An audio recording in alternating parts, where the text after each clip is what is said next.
My name is Bruce Adelson. I'm an attorney in the Washington, D.C. area, and I'm a former United States Department of Justice senior trial attorney. I'm appearing on behalf of Bromberg and Associates.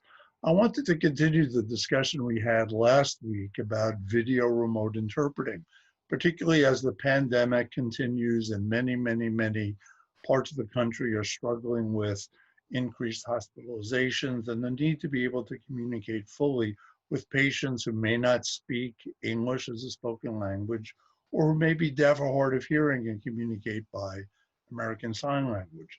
I wanted to tell you a little bit more about video remote interpreting, or VRI.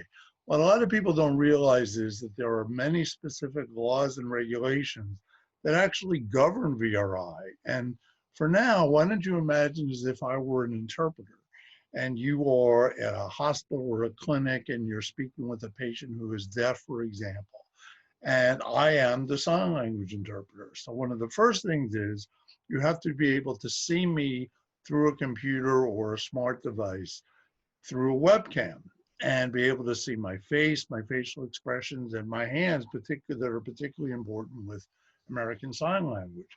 And I wanted to go over just a few of the laws, the requirements. These are the Department of Justice regulations about VRI.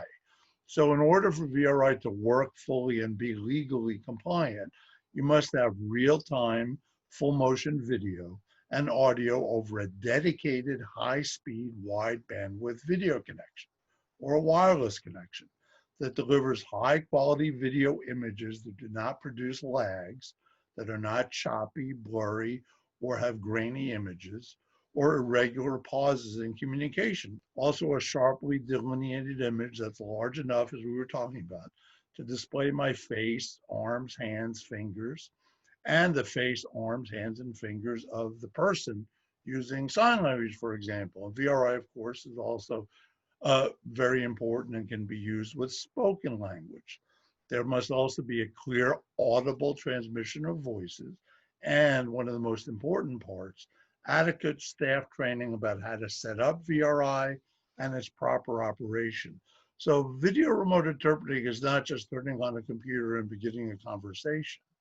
There are specific laws and regulations that are needed for VRI to not only work correctly, but also to be legally compliant. I do a lot of litigation, and part of my litigation experience involves video remote interpreting just not working correctly because staff, for example, doesn't know how to use it, or there are problems with the bandwidth.